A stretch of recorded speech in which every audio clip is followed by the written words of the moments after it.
Assentado mesmo. Abra a tua Bíblia comigo e peço a você que para me acompanhar sempre aí, fique esperto no telão aí para nós lermos bastantes versículos da Bíblia Sagrada. Romanos capítulo 13, verso 11.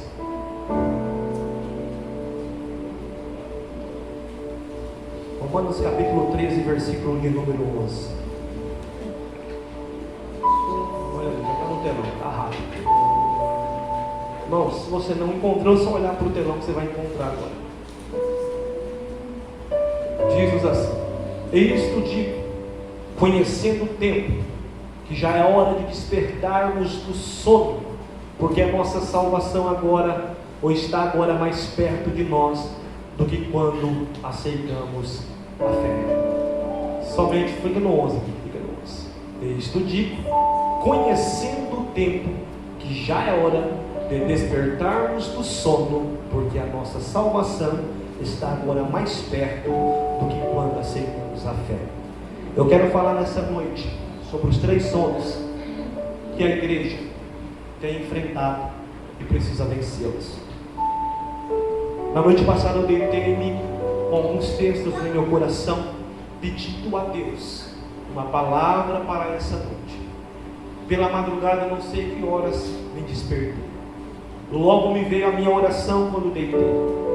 O Espírito Santo falou comigo: pregue sobre o despertamento do sono para a minha igreja. Fui-me de manhã para Lobato, congresso infantil, junto com alguns irmãs, alguns irmãos também, crianças. Chegando lá, assentei-me e não tinha me atentado ao tema que eles escolheram. Quando de repente olhei para a frente, tinha lá parafraseado a temática deles, baseada sobre o sono, que aquele que nos guarda não dorme e não posteja. Logo ali já entendi o que Deus tinha para falar conosco nessa noite.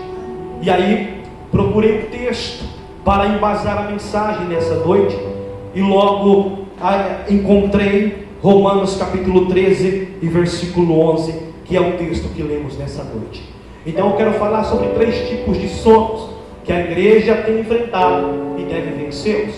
Nós bem sabemos, meus irmãos, que segundo a ciência, é muito bom dormir.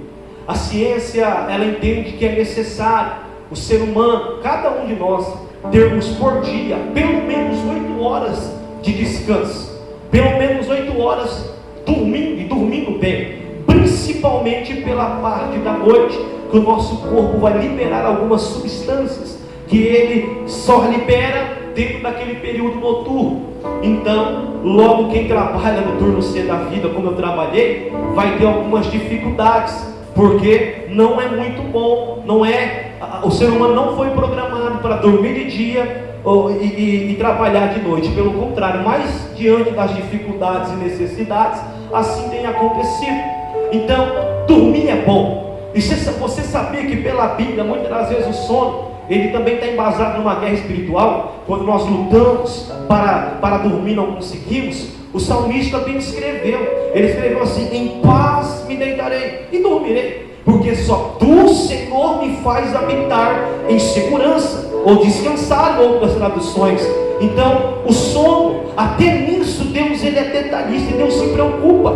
Deus se preocupa. Você já percebeu que a falta de sono, ela ocasiona alguns problemas, dentre eles a ansiedade, por causa que você não dorme, e isso vai lhe ocasionar alguns problemas de saúde, dentre eles a ansiedade, que atinge muitas pessoas pelo redor do mundo, inclusive no Brasil. Então a falta de sono é um problema para o corpo físico, e por muitas vezes precisamos orar. Eu já atravessei algumas guerras que necessitou de orar a Deus: Deus me ajuda a dormir, porque eu preciso. A pessoa que não dorme, ela fica mais nervosa, fica mais estressada, ela quer às vezes descontar por causa da ansiedade que vai lhe ocasionando na comida, e com isso vai ter alguns reflexos no corpo e pela sua saúde, e isso é um problema. Tem pessoas que, se não dormir naquele dia, é bom você nem chegar perto, que se for uma mulher vira onça, se for um homem, ele é mais fraquinho, vira um cachorrinho, né? A onça é mais terrível,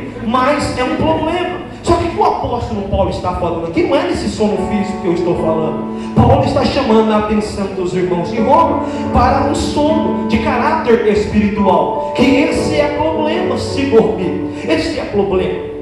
Então, a comparação do apóstolo não é um sono físico que estamos dormindo, é um sono que revela uma dormência de caráter espiritual, da alma, do espírito, e isso é um problema. A palavra despertar, ela entoa para nós como uma palavra de chamar os irmãos para acordar, para se levantar, para se locomover, para haver um despertamento dentre aqueles que estão dormindo, porque não é tempo de dormir, não é tempo de estar descansando. Então Paulo está chamando o povo de Roma e a nós também para esse despertamento deste sono que está atingindo os irmãos de Roma e atinge também a toda a igreja na sua atualidade, aqueles que não têm tido percepção. Então eu disse aos irmãos que eu iria falar sobre 3 tipos de sono que têm atingido a igreja. O primeiro tipo de sono que o Espírito tocou no meu coração é o sono de caráter espiritual. Paulo fala, e digo isto conhecendo o tempo, que é já a hora de despertarmos do sono, porque a nossa salvação está agora mais perto de nós do que quando aceitamos a fé. O primeiro tipo de sono, que é um problema para a igreja, é o sono de caráter espiritual. Já peço a você que coloque lá no telão Mateus capítulo 25, a partir do primeiro versículo, para lermos um texto e aplicarmos isso para as nossas vidas. E vocês conhecem bem essa passagem, que vai falar de 10 virgens, de 5 prudentes e 5 loucas. O versículo 1 diz: então o reino dos céus será semelhante às 10 virgens, que tomando as suas lâmpadas ou lamparinas, saíram ao encontro do esposo. E 5 delas eram prudentes e 5 loucas. As loucas, tomando as suas lâmpadas, não levaram azeite consigo, mas as prudentes levaram azeite em suas vasilhas com as suas lâmpadas. E tardando o esposo, grave isso, e tardando o esposo, tosquenejaram, dormiram todas e adormeceram.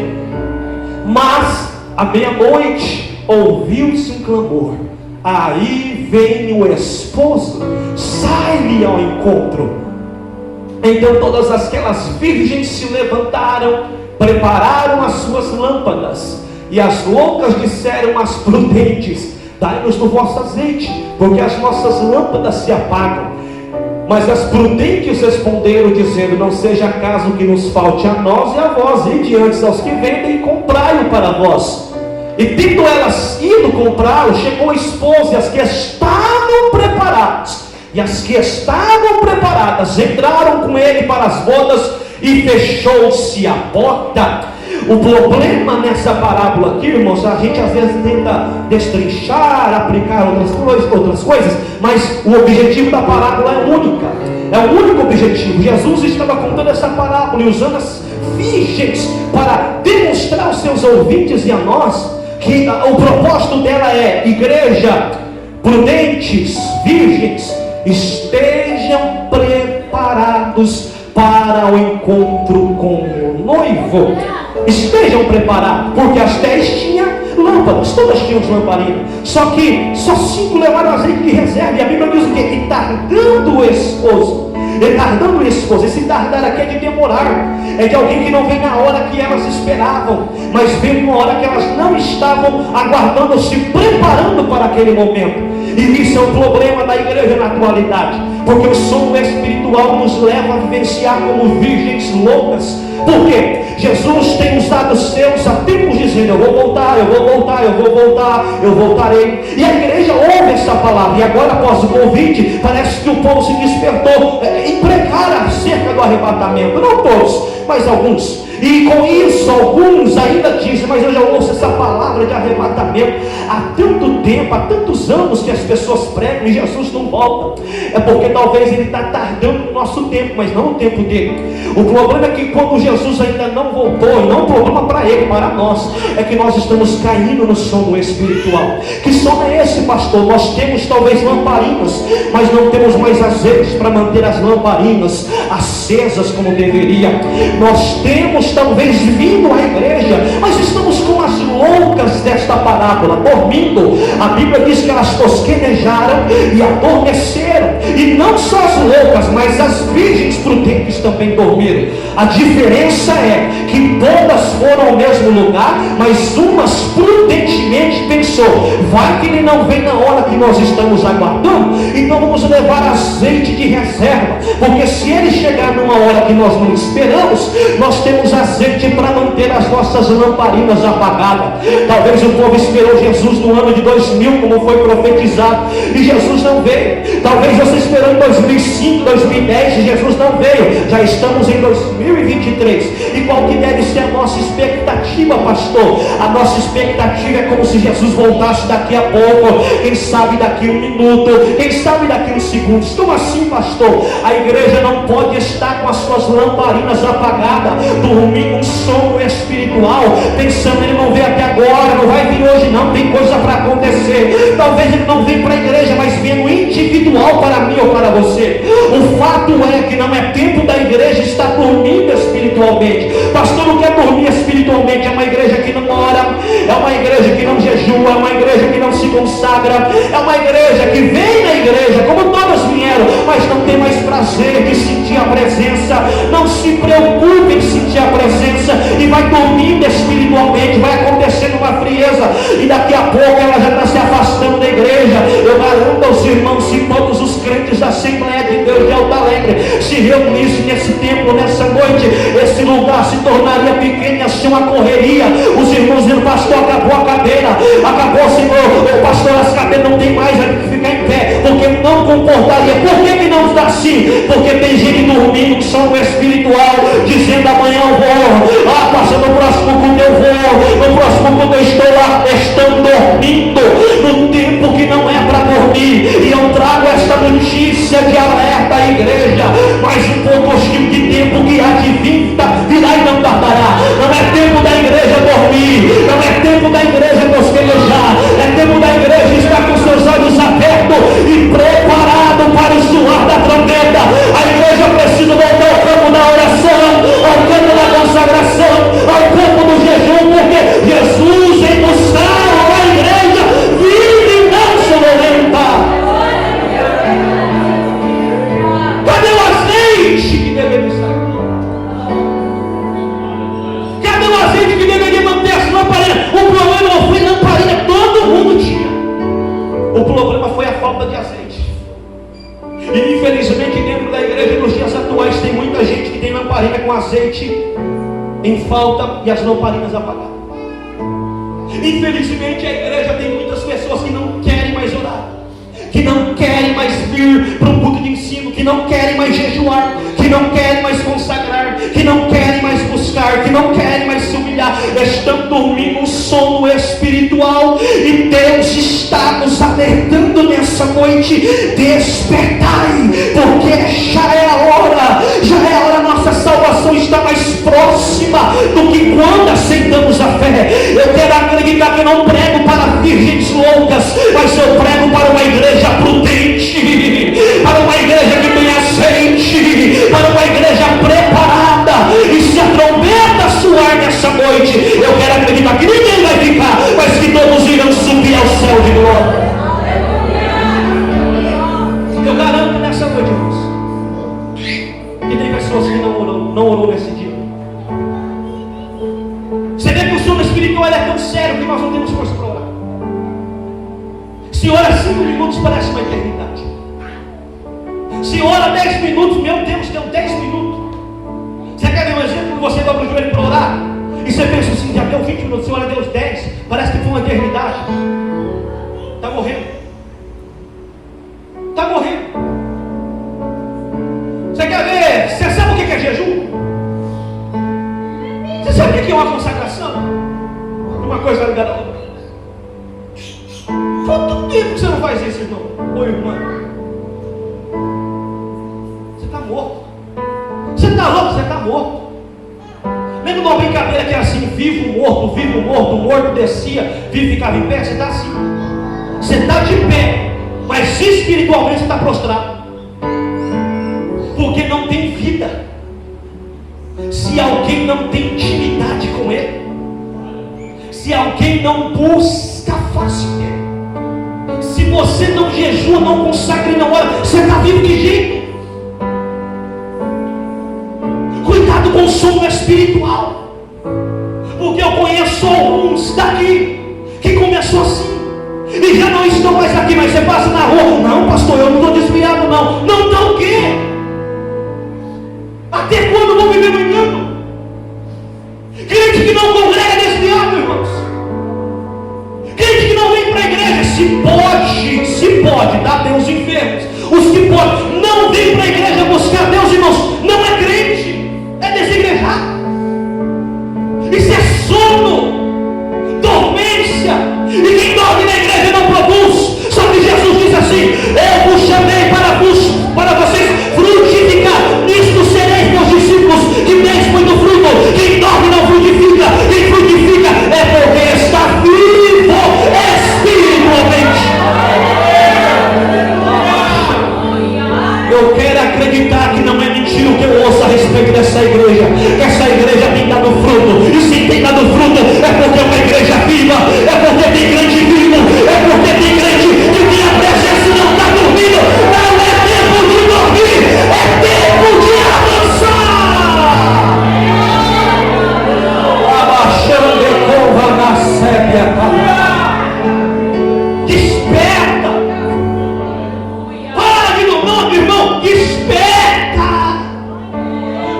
Eu não estou aqui para te ferir, eu estou aqui para te ensinar, te orientar. E para vocês ainda aqui dizendo: eu vou voltar a viver. Eu ouvi a voz do Espírito Santo: eu vou voltar. Eu vou voltar a jejuar, consagrar, orar, a cultuar. Eu vou voltar. Porque se é sinal, o Espírito Santo ainda está aí. E se Ele está aí, não tem morte. Se Ele está aí, está vivo. Se Ele está aí, está vivo. Lá seminai com de merda, sube a cavalo. Vai avançar porque o tempo vai ficar curto. Segundo sono da desobediência. Pastor, como assim? Abra para mim lá em Jonas, capítulo 1, verso 2. Sono da desobediência. Esse daqui tem muitos que não obedece, que não teme, que não faz como Deus quer. Levanta-te, vai à grande cidade de Nínive, clama contra ela, porque a sua malícia subiu até a minha presença. Porém Jonas se levantou para fugir da presença do Senhor para Tarsis, e descendo a Jope achou um navio que ia para Tarsis. Pagou, pois a sua passagem. E grave isso, desceu para dentro dele, para ir com eles para Tarsis, para longe da presença do Senhor. Mas o Senhor, eu acho Deus lindo, mandou ao mar um grande vento e fez no mar uma forte tempestade, e o navio estava a ponto de quebrar-se. Então temeram os marinheiros e clamaram cada um ao seu Deus, e lançaram ao mar as cargas, prejuízo que estavam no navio, para o aliviarem do seu peso. Jonas, porém, desceu ao porão do navio, e tendo-se deitado, dormia um profundo do desobediente é que ele vai sempre na contramão de Deus e de quem o libera. Sabe qual é o problema do desobediente? É que ele é teimoso. E o duro que é o desobediente, se ele causasse prejuízo só para si, ainda ia. Ele coloca a sua família no prejuízo, ele coloca os seus companheiros no prejuízo. Quem está do lado dele, como os que estavam do lado do Jonas e não tinham nada a ver, pagaram o preço pela desobediência de Jonas. Deus falou: vai para Nínive pregar. Como Jonas tinha um patriotismo, não, o povo de Nínive sempre se opôs ao nosso povo de Israel. Esse povo tem que apodrecer, esse povo tem que ter. Jonas não queria que Nínive salvasse, não queria pregar, ele não queria que Deus perdoasse. Deus, vai para Nínive, rapaz, eu estou mandando. Você não morreu, você não fez nada, eu que faço por eles. Ele foi para Tarsis, pagou, ele investiu para desobedecer. Pegou, eu estou pagando, mas eu não faço. A Bíblia diz que ele desceu. Quem desobedece não sobe, desce. Quem desobedece não sobe, só vai descendo.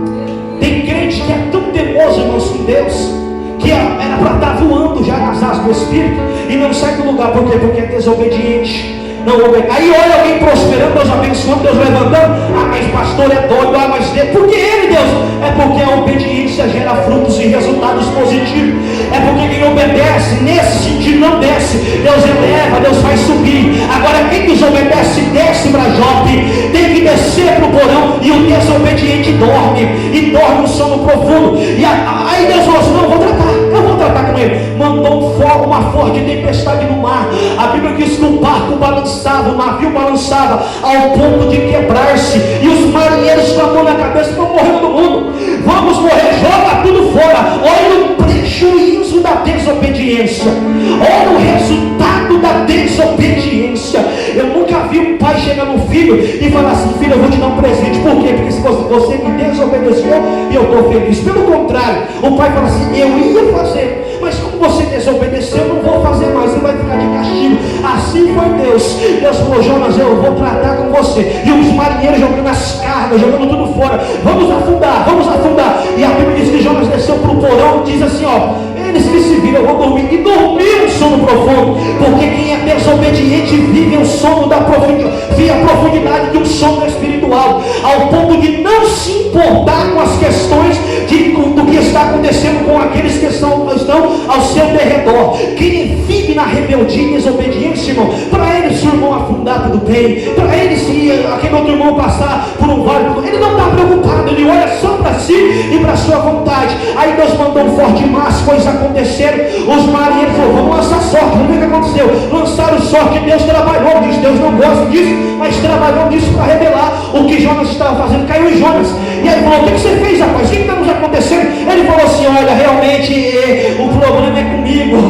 Eu desobedeci a Deus, eu fiz o que eu não deveria fazer, e só tem um jeito, é se vocês jogarem eu dentro do mar, e aí as coisas vão se cessar. O povo, olha para você ver como é que o povo era mais crente. O povo falou, rapaz, vamos temer esse Deus aí. Deus tinha misericórdia. E eles não quiseram fazer isso. Eles não quiseram jogar Jonas dentro do mar. Falou, não, vamos tentar ver o que acontece aqui, para você não ir para o mar. E Deus querendo trabalhar, Deus querendo agir. Aí chegou um ponto que o marinheiro falou assim, não tem jeito, vamos ter que jogar Jonas no mar. Tentamos com todas as forças, mas não teve jeito, porque ninguém consegue lutar contra Deus. Se Deus está querendo fazer, Deus vai fazendo, e nem o homem vai impedir. Aí lançaram Jonas no mar. Quando vão lançar Jonas no mar, a Bíblia diz que eles oram a Deus, Deus, não nos impute a vida deste homem, tenha misericórdia de nós. Até os marinheiros temeram a Deus como Jonas não temeu. Mas para todo desobediente tem uma grande baleia me aguardando. Que Deus era para Jonas ir de navio, teve que ir de baleia por não obedecer a voz de Deus, por não andar nos caminhos do Senhor. Sabe qual é o problema da igreja nessa geração, irmão? É que nós vivemos um tempo que nós não queremos mais obedecer, que nós não queremos mais fazer. Deus está dando missões, Deus está dando responsabilidade, Deus está nos dando algo para fazer para Ele, e a gente coloca sempre as outras coisas na frente dos propósitos de Deus. Colocamos sempre a nossa vontade acima da vontade de Deus, e muitas das pessoas desobedecem e pagam alto preço, e faz aqueles que estão com Ele pagar um alto preço. Mas em nome de Jesus, diante dessa palavra, não espere uma grande baleia, ouça a voz de Deus e seja sensível ao Senhor, obedeça. Se Deus está mandando ir para Nínive, vai para Nínive. Se Deus está mandando fazer, o faça. Se Deus está dando uma direção, siga, porque ela pode parecer caminho de morte, mas quem obedece não morre. Deus tem um caminho de vida para lhe honrar, para lhe prosperar, para lhe abençoar. Obedeça, Jonas. Está cheio de Jonas na igreja. A igreja vive um tempo onde o Jonas tem que se manifestar. Eu não vou fazer, eu não quero fazer. Deus, quando chamou Jonas, não perguntou se ele queria. Faça, é para você. me chamou perguntando se eu quero. Ele falou, faça. Deus não te chamou para perguntar, você quer fazer? Faça. Obedeça. Deus está falando com alguém nessa noite que está dormindo e não está tendo sensibilidade para ouvir a voz do Espírito Santo. Só que nessa noite é noite de despertamento. É noite de Deus te tirar do sono da espiritualidade. É noite de Deus nos tirar do sono da desobediência. Faça aquilo que Deus lhe confiou e aquilo que Deus lhe mandou, porque Deus não vai trazer resultado de morte, mas resultado de vitória para quem lhe obedeceu. Se você fizer, tua família não morre. Se você fizer, teus filhos não morrem. Se você fizer, tua parentela, Deus cuida. Se você fizer, Deus guarda. Se você fizer, Deus está cuidando. Deus tem compromisso com quem obedece. Deus tem compromisso com quem obedece. Eu vou repetir, Deus tem compromisso com quem obedece. O desobediente paga tanto preço. Paga passagem. A rebeldia é algo tão sério. Eu não vou fazer. Fica meio picudinho, meio burrado. Eu não vou fazer. Paga o preço. E no final, tem que fazer. Porque não tem como contender com Deus. Não tem como vencer Deus. Deus é invencível. Deus é invencível. Eu já contei para os irmãos que quando eu era mais novo, Deus falava comigo, eu vou te fazer um pastor. E eu nunca me esqueço do dia que eu falava muito com o Wagner, naquela época a gente tocava junto com o Samuel e também. E eu falava, Wagner, não quero ser pastor não, sai fora, esse negócio ainda é para mim não. 15, 16 anos.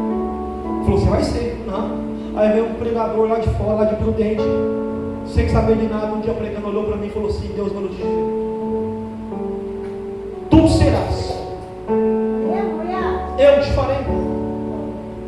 E não é você quem quer, sou eu quem quer. E ai de você se recusar. Eu falei, eu vou recusar o que Deus quer? Eu sou servo e obediente. A partir daquele dia eu parei de falar aquilo, porque é melhor obedecer do que sacrificar. É melhor ser sensível à voz de Deus do que depois ter que sacrificar. Não espera Deus mandar uma tempestade forte para depois entrar pelo caminho, não. Para de gastar comprando passagem para fugir dos propósitos de Deus. Eu não ia me deter aqui não, mas eu vou me deter. Porque o Espírito Santo está falando, para de comprar passagem para fugir para outras direções que eu não te revelei. Porque você vai se frustrar e vai trazer prejuízo para quem está perto de você. Eu não te chamei para ir para Tarsis, eu te chamei para ir para Nínive. E não importa se você quer ou se você não quer, eu te chamei, eu te chamei, eu te chamei, eu te chamei.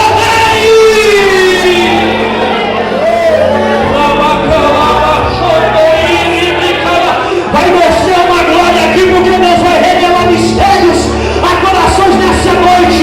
Eu estou pregando para uma igreja que tem chamada de Deus, para um povo que tem chamada de Deus. Você não é, mas Ele é. Você não tem, mas Ele tem. Não é você, é Ele. Não é o teu querer, é o querer dEle, é a vontade dEle, é o projeto dEle, é o plano dEle. Eu te chamei.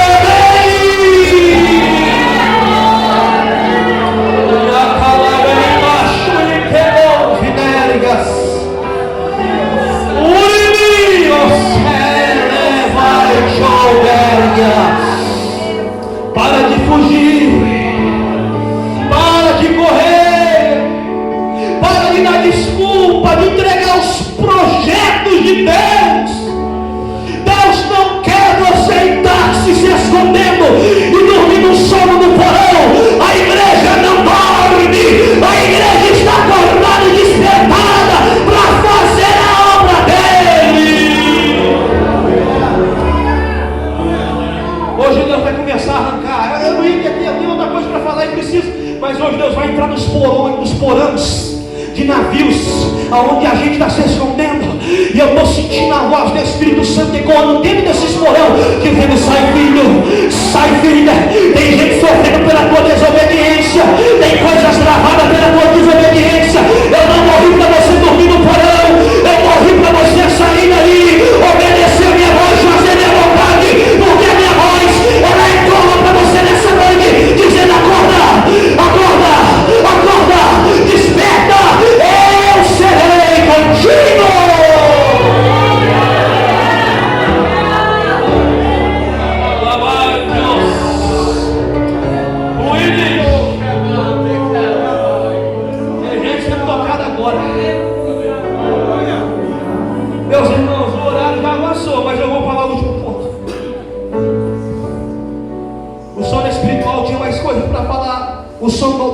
tinha mais uma coisa, mas eu vou avançar. Porque eu sei que quando Deus quer falar uma palavra, basta. Terceiro sono. O sono de quem fica em cima da janela. Atos capítulo 20, verso 9. Falamos a história de Eutico. Tem aí para encerrar. Atos 20, verso 9. Vocês conhecem a história, mas eu gosto de ler Bíblia, porque depois os irmãos vão vendo e vão gravando. Tem? E estando um certo jovem por nome de Eutico assentado numa janela, caiu do terceiro andar tomado de um sono profundo. Vocês já viram que tudo é profundo? Você já viu que quem está dormindo não sobe, só desce? Só cai, só desce. Que lhe sobreveio durante os extensos discursos de Paulo e foi levantado morto. Paulo, porém, descendo, inclinou-se sobre ele, abraçando-o e disse: não vos perturbeis, que a sua alma nele está. O problema de Eutico não foi morrer, mas foi da onde ele caiu e morreu. Paulo está pregando um discurso longo. Mas por que só Eutico morreu? Alguém fala, mas Paulo pregou muito. Por que só Eutico? Porque Eutico estava no lugar impróprio. Janela não é o lugar que ele está. Eutico está sentado na janela. Quem está na janela tem duas visões: de dentro e de fora. Quem está na janela não consegue se deter só no ensino, no altar. Ele até que, olha, o pregador prega muito, mas ele está com o outro ouvido para o lado de fora. Nossa, e aquela festa? Nossa, e aquele convite? Nossa, eu podia ir sem qualquer forma. Quem está em cima da janela, ele está com meio pé dentro e meio pé fora. É igual aquela frase, o crente Raimundo, um pé na igreja, outro no mundo. Era o Eutico da vida. Quem está na janela, e Deus não gosta disso. Deus não gosta de uma igreja morna. Com Deus é assim, 880. Ou você é quem você é frio. Quem é morno, Deus não gosta de igreja morna. Meio crente, meio pentecostal, meio avivado, meio comprometido. Deus não gosta disso. Ele até fala para a igreja: vi se vocês não é nem crente nem frio, mas morno, eu vou vomitar vocês. E estava o Eutico meio morno. Porque quem está em cima da janela não é quente, irmãos. É meio. Quem está em cima, um olho está na igreja, o outro no mundo. Vem na igreja, mas não consegue se deter, se prender com as coisas da igreja. Então vai ter oração, irmão. Eu já fui no culto quinta-feira. Vai ter que ir escola bíblica. Irmão, eu já fui não vou domingo à noite, não vou. Meu filho, sai de cima da janela. Porque Jesus disse assim, ou melhor, ele não disse: eu sou a janela. Eu sou a janela. Ele disse: eu sou a porta. Ninguém vai ao Pai se não for por mim. Quem entrar pela janela não entra em lugar nenhum. Quem fica na janela tem uma grande probabilidade de cair para o lado de fora. Só que nessa noite o Espírito Santo está nos dizendo: eu não morri para crentes ficar fixado em cima da janela.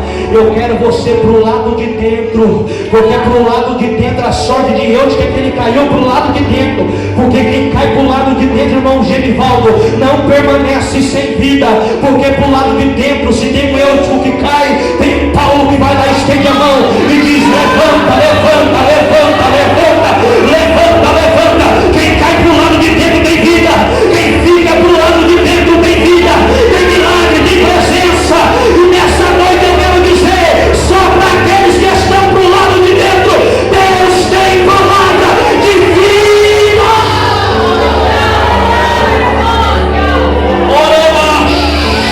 Oremos, se está na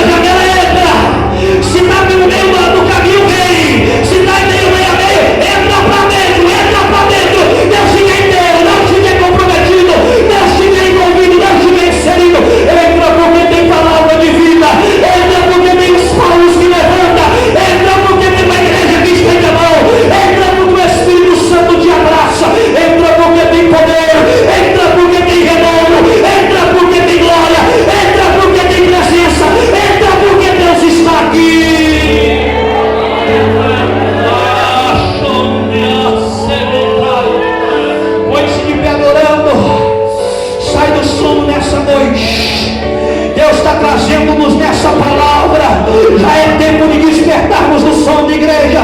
Sai do sono da desobediência, sai do sono da janela, sai do sono espiritual. Deus está dizendo: a igreja é um organismo vivo, é uma igreja viva, é um povo vivo. Esse negócio de não sentir poder de Deus tem alguma coisa errada. Esse negócio de não sentir presença tem alguma coisa errada. Esse negócio de não querer falar em línguas estranhas tem algo errado. Se você não é batizado, tem que ter desejo para ser batizado com o Espírito Santo.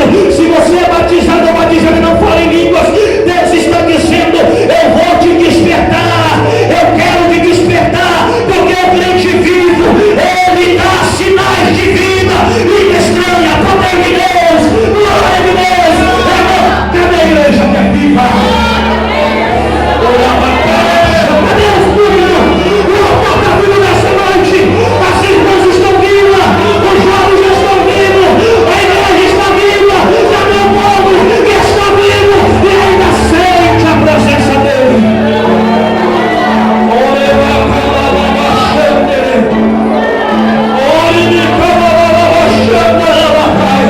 Sai de cima do muro áltico, te desprenda das coisas dessa vida, vem sentir o poder de Deus, vem sentir a glória de Deus, vem sentir, sai do poder dessa noite. Cadê a primeira alma dessa noite que quer sair desse porão, reconciliar ou aceitar a Jesus? Levanta a tua mão onde estiver, porque uma voz ecoa no teu coração. Aonde tiver alguém fugir para Jesus nessa noite, levanta as mãos aonde estiver, que ali, a primeira está ali, a primeira está ali. Olha Deus tirando o porão nessa noite, olha Deus tirando do porão nessa noite, olha Deus tirando do porão.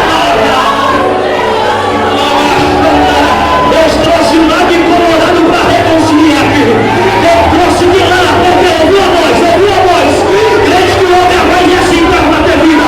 Crente que ouve a voz e assim torna a ter vida. Eu estou vendo vida descendo a mim.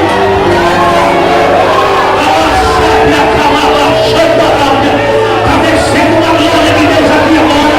Está descendo da vida para Jesus. Está descendo da vida de alguém mais.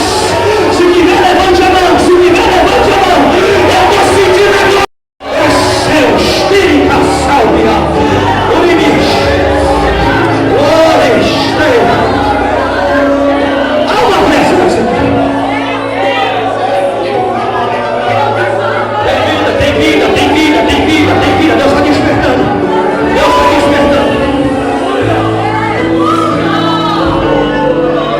Pai, ali está o William, Senhor, que está retornando. Está tornando a ter vida, Senhor, vida espiritual. Está te obedecendo, saiu de cima da janela. Eu escrevo o nome dele no livro da vida, Senhor, para nunca mais se apagar. Não permita que as coisas deste mundo tirem ele, tire a distração, foco nele, mas que ele fique para o lado de dentro e receba a apoteose da tua glória, o teu poder, o teu retorno. Pai, em nome de Jesus, Senhor, abençoe-a, restaure-a. Oh Deus, tem mais uma vida aqui, Jesus. Eu estou sentindo aqui.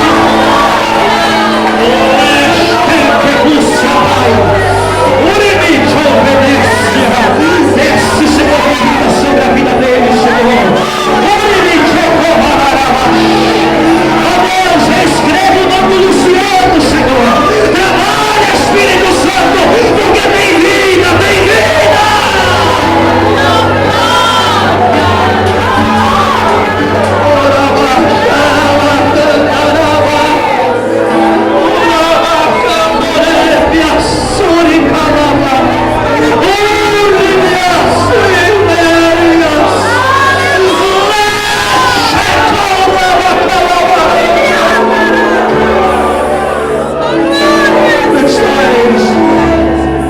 Escreva o nome do livro da vida.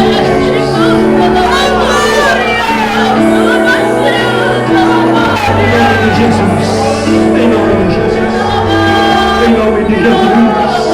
Glorificamos. Te exaltamos, Pai.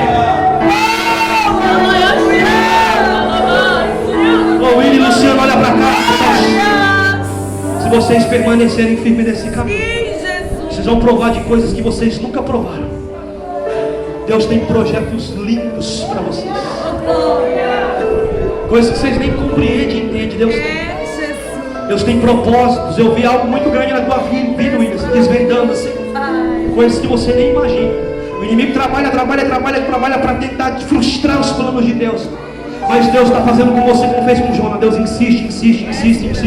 Deus está te tirando do porão nessa noite. Para você vivenciar planos e propósitos de Deus. Em nome de Jesus. Permaneça firme. Deus abençoe em nome de Jesus. A igreja pode se assentar.